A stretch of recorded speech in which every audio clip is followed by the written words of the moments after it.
Welcome back. So in the previous lessons, we discussed the intuition behind SVM. We discussed the hard and the soft margins in the SVM. We discussed the C hyperparameter, the kernel trick, and the kernel types.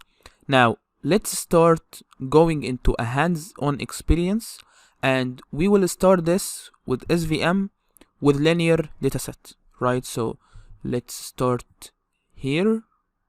Okay. So we are going to work with the iris dataset, and the first step is of course loading the dataset. So from the datasets in sklearn, we are going to load iris. We did this before, and we are going to get the data, the first, all the rows and the first two columns, right?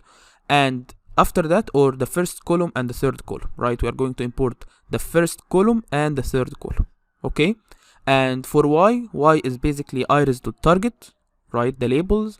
And we are going to import from mlextend. This is the library we used right here, or we imported right here, right? We are going to import a function called shuffle arrays unison, right? So we are going to import this function right here, okay? And let's look at the documentation for this function. So if we hover over here, you will see shuffle numpy arrays in unison, right? So it takes the arrays, and the arrays are basically numpy arrays, list of numpy arrays, and the random seed is by default none. So we are going to set the random seed to anything, right? But we are going to use the same random seed throughout the code, right? So when we shuffle the arrays, we have the same shuffle or the same random splits each time, right? So let's take a look here. It will return the shuffled arrays. So this function will basically shuffle the numpy arrays. And this is an example here if you want to take a look, right? So it will return x and y after shuffling. And then we are going to scale x, right? So we are going to use the standard scaler to standardize the features. And the standard scaler, if you remember, standardize the features by removing the mean and scaling to unit variance. And the standard score of a sample x is calculated as follows, right? X minus u over s, and u is basically the mean of the training samples, or 0 of with mean equal false, but we use by default with mean equal true, right? And s is the standard deviation, right? So here we are going to create an object of the standard scaler, and then we are going to use the method fet inside this object on the x data, right? And then we are going to use the transform in order to transform the features, right? Transform x from unstandardized data into standardized data, and then we are going to have x train and x test, right? So we are going to have the first 100 examples to be for training, and then from 100 to the rest for testing. So let's run this, okay? Now after we prepare the data just like this, we train the classifier. We are not going to implement the SVM from scratch because we need to implement the kernels, and we need to have the algorithm very efficient, work properly, and we need a lot of mathematics, understanding mathematics to implement the algorithm from scratch. And anyway, we are going to use the built-in library, right? So we understand the concept of the SVM. Now let's see how we can use the sklearn library to fit a data using SVM, right? So here we have SVC, right? So if we take a look here, C support vector classification, right? So this is short for support vector classification, and this implementation from sklearn actually based on lib SVM. So this is another library, right? And this library is dedicated for SVM. So sklearn is using this implementation, and as we can see, this is the documentation for the library if you are interested to read more, right? The most two important hyperparameters are of course the C, right? The C hyperparameter, and the kernel itself. Which kernel we want to choose, and the degree of the kernel. We have the gamma, we have many other hyperparameters, but the most important two are the C and the kernel. So if we take a look here, if we take a look at the hyperparameters, you can see that C is the regularization parameter. The strength of the regularization is inversely proportional to C, okay?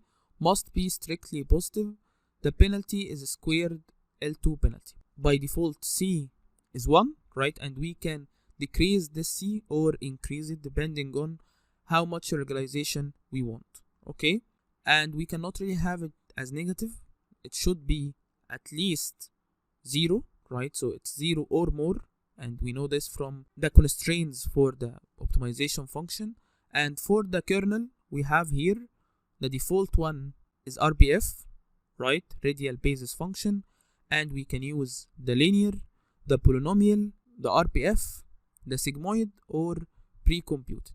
Okay, or you can have your own kernel and you can call this kernel or call this function, right? By default it will be RBF. So let's run this, right? So we have SVM equal SVZ C equal 0.5 and kernel is linear, and then we use the fit function on the X train and Y train, and you can see all the hyperparameters here. Now, in order to understand the SVM better, we are going to use a function from the MLXtend library we imported before called plot decision regions. Okay, so this function is specifically made for plotting decision regions, right? So plot decision regions of a classifier. Please note that this function assumes that the class labels are labels consequently, right? So 0, 1, 2, 3, 4, 5, and so on. Okay, and you can read the documentation here. The most important 3 parameters are X, right? The X train, Y, the labels, and CLF is the classifier. So if we take a look at CLF here, you will see classifier object must have a predict method. So you need to use the sklearn implementation, right? Or implement your own SVM, but you need to have a predict method in your own implementation. Okay, and we have the legend, right? So if we take a look at the legend also, you will see that for the legend we have, let's take a look here, we have the legend by default is 1, right? So if we take a look at the legend, integer to specify the legend location. So no legend if legend is 0. So by default it's 1, and you can change the legend location by changing the number here. So 0, 1, 2, and so on. And after that, I will just add to the X label the sepal length, and to the Y label the beta length. Okay, and the title is of course SVM on iris. So if we run this, you can see the plot here, right? This is from this function, plot decision regions, X train and Y train, and we have the decision boundaries, right? So you can see here we have the triangles as 1, right? And 0 is corresponding to these rectangles, and for 2 we have the circles, right? So this is class number 2, right? This is class number 1, and this is class number 0, and you can see that the decision regions are colored. So this means anything here is considered as class 0, anything in this region is class 1, and anything in this region is class 2, right? So you know from before that iris dataset is actually linear dataset. It's a linear dataset, right? So we don't really need anything more complex than the linear kernel. So using the linear kernel, we can split the data, or we can classify the data, or have a very good decision boundary with no problems, right? We can have a very good accuracy using a linear kernel.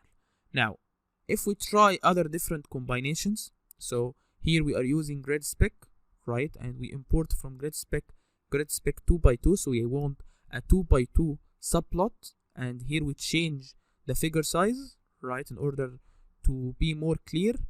And after that, as you can see, the first classifier is SVZ with C equal 0.1, the kernel is linear, and then we change the value of C, and the same kernel we change the value of C with a polynomial kernel, we change the value of C with the RBF kernel. And as you can see here, we can also have some keyword arguments, right, for the scatter plot.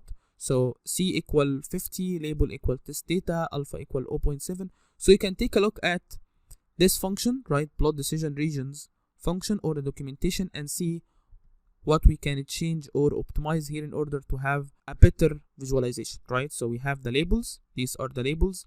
So the first label is C equal 0.1 linear equal kernel, and the second label is C equal 2 linear equal kernel, and the kernel is linear, and so on, right? So what we are going to do is that we are going to loop over, right, the classifiers, the labels, and from iteration tools, we are going to loop over the grids. So the first time we are going to have 0, 0, and then we are going to have 0, 1, and then 1, 0, and then 1, 1, right? So this is how we do it the most efficient way, using this line, right? So the first time we'll have here 0, 1, 0, 0, sorry, and then 0, 1, 1, 0, and then 1, 1, right? We are going to fit the current classifier on the X train and Y train, and after that we are going to plot using the subplot function from matplotlib this grid and this grid, right? And then we are going to use plot decision regions, okay? And then we have the title for this current subplot. So as you can see here, we have 4 subplots. Here we have c equal 0.1 and the kernel is linear, and c equal 10, the kernel is also linear, c equal 20 with polynomial kernel, and c equal 20 with a RPF kernel, okay? So what you can see here, or what you can notice from these graphs, is that using the linear kernel, we have the data actually pretty good, right? We can split the data and we can have a decision boundaries, right, corresponding to the actual distribution of the data, right? If we decrease C so much, then as you can see, the accuracy is much worse, right? So we need to tune C. We don't really need to tune the kernel itself. We don't really need to check other combinations of kernels, okay? But why we are checking other combinations of kernel? Because if we choose a polynomial kernel or an RPF kernel, then as you can see, what will happen is that we will have a clear sign of overfitting, right? This is the decision boundaries right now using the polynomial kernel, and it doesn't really represent how the data is distributed. And the same for the RPF, right? The RPF can be a little bit better than the polynomial kernel, but both of them are not good at all compared to the linear kernel. So what we can learn from this is that if you have a linear dataset, then it's better to use a linear kernel also.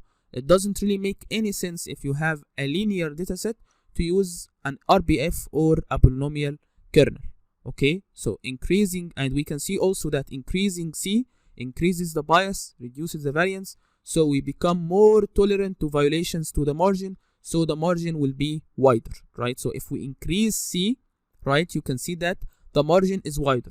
If we decrease C, then the margin will be narrower and narrower, okay? So this is very important. You need to understand how we can use SVM with linear datasets. So what do you mean exactly by linear datasets? Linear datasets are basically datasets that we can split or classify or have decision boundaries, and these decision boundaries are linear. So we don't really want to go into polynomial kernels or RPF kernels. So in the next lesson, we will see how we can use SVM with a non-linear dataset, right? So we are going to use 2 datasets actually to visualize everything and see, is the linear kernel good enough, or maybe we need the polynomial, and compare the performance of the polynomial kernel with the performance of the RPF kernel. So let's go to the next lesson and see all this.